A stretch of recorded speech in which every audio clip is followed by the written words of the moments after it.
Hey guys, welcome back to the channel. So I wanted to touch base with everybody because I've been getting a lot of questions about my bag setup and why I switched, and if I'm running staggered, if I'm running square, why such a small tire, why not the bigger tire, all these other tons of questions on what has been going on. So I have been working on the suspension with this thing with help from friends and other people I know online and everything else. And it's been really difficult with this car. And I did not expect that because I did not have that problem with the STI. However, I am running a square setup. I am not staggered. Now, I know in some of the pictures you guys have seen, it looks like it's staggered because I have so much more rear camber than I do in the front. However, I am not. I am running an 18 by 9.5 plus 40 offset on all of my wheels. Now, the reason why I changed over from airlift to bag riders was not only because I needed more of that lowness that I wasn't getting from the airlift, which bag riders gave me. The other part of the problem was when I was running my 245/35 tire with my plus 40 offset, because airlift does a double bag and they're bigger bags, I was hitting the bag with the wheel and the tire, which I couldn't drive the car. So that was one of the reasons why I switched over to bag riders. And then I ended up switching the tires because it was still too big. There was too much tire with the 245/35. So I decided to go with the 215/35. And yes, that is quite a bit of stretch, but the fitment right now is about as spot on as I'm gonna get. Unfortunately, in order to get that real tuck that I'm looking for, I'm gonna have to get more the upper control arms for the rear and some other pieces for the front, really to get that dialed in. However, there is only so much you can go before the bags, especially in the front, will hit the frame of the car, and I'm pretty close. So it's a lot of it is just trial and error and learning with this thing. I know when we went to raise up the bag riders, because if I felt like it was too low, when you get too high, it starts clunking. And so we ran into the problem with, okay, what's clunking? Is it the end links? Is it the sway bar? Is it the actual strut, the bag itself? And it wasn't. What it was is I had adjusted the collars a little too high for bag riders, and so I lowered it back down. And I have no problem. The PSI, I've got it set at 60 and 50, and it's great. So I mean, it's just trial and error with these things. And I'm not used to a BRZ. I'm used to an STI, and you have more room in your wheel wells with an STI than you do the BRZ, the GR86, and the FRS. So that kind of comes into play in deciding with airlift or bag riders and what size offset wheels and what size tires. I would highly recommend, if really from what I've heard and who I've talked to and seen, the best fitment for these as far as wheels go to really get what you want is probably a plus 30 or plus 35. I mean, obviously if you want to go lower you can, but that seems to be the sweet spot for these things, running, you know, that plus 30 plus 35 with like a 225/30 or 225/35 tire. But again, because I'm running a plus 40 offset on my wheels, I had to do the stretch and go with a smaller tire. And I'm okay with that. So yeah, I mean, like I said, it's just been a lot of trial and error with this. And I'm at the point right now where I'm really happy. It just went in for an alignment and everything is nice and set. The toes straight. The camber we had to pull out a little bit in the rear because unfortunately, again, I need the upper control arms in order to adjust that some more. But at the end of the day, like I said, I'm happy with it. So I'm sure you guys are going, okay, well, I really want to see what this looks like. So let's get into that. Okay, so you guys are wanting to see what this looks like. Again, I'm running a 18 by 9.5 plus 40 offset with a 215/35 tire. So there's quite a bit of stretch on this thing. And I'm only running about 1.7, I believe, camber in the front. Now, these are almost bottomed out. I literally don't think I can go any lower with the car as the actual heat shield is on the ground. So let's get to it and I'll show you what it looks like. So we're gonna air out just the front to start so you guys can see. Now, I'm not running much camber on the front, and I really can't, like I said, I can't really go any lower on the collar because the actual car underneath is touching. All right, here we go. We're going with just the front to start.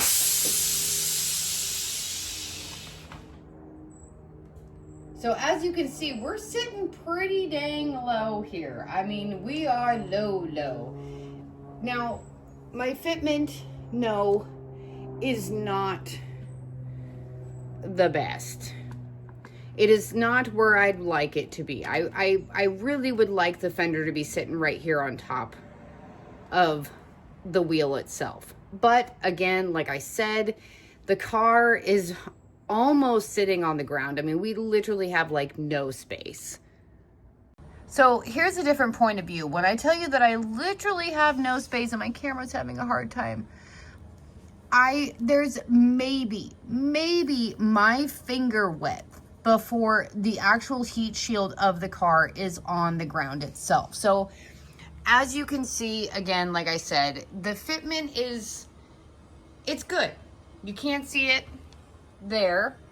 Here you can tell there is still that gap. There's still about that finger gap that I'd like to come down to meet the top of this, but unfortunately I'd have to add more camber, which I really can't do because then that's really pushing the bag close to the body of the car, and I'm trying to keep this thing as safe as possible.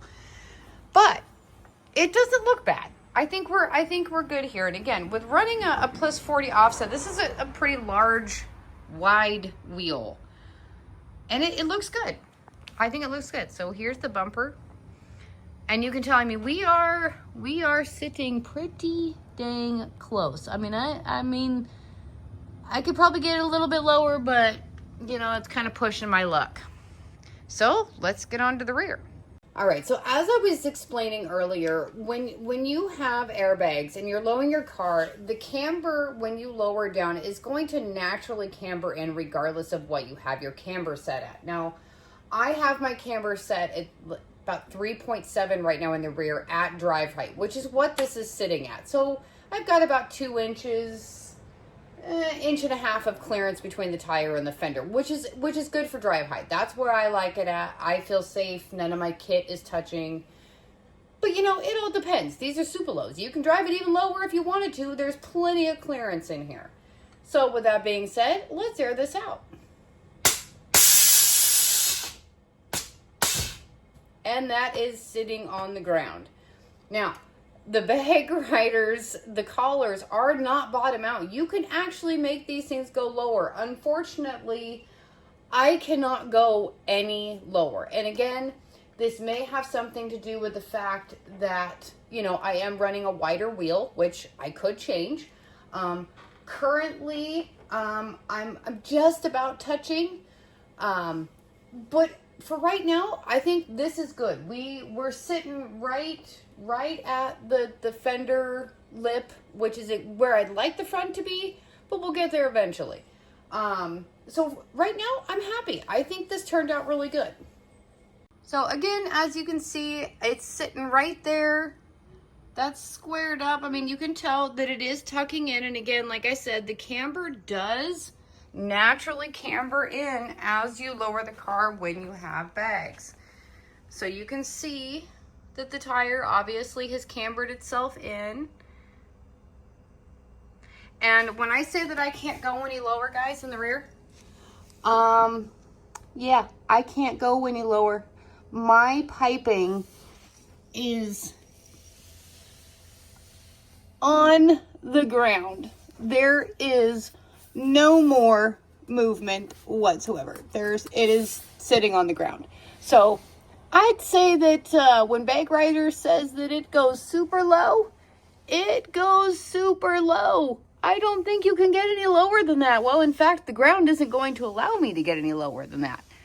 And if you're wondering when I'm running, those are white line lower control arms. And then I have the SPC toe arms under here, which you can't really see. They're hidden in there. But you can see that the bag is nicely tucked. Nothing's touching. The wheel is far away from it, even with the amount of camber. So everything right now is sitting pretty. I'm super happy with it. I think after weeks of messing with this thing, I think we're good. I think we're going to leave it like this for a little bit. Again, like I said, I wish the front was a little bit more like the rear. But, you know, I can't complain.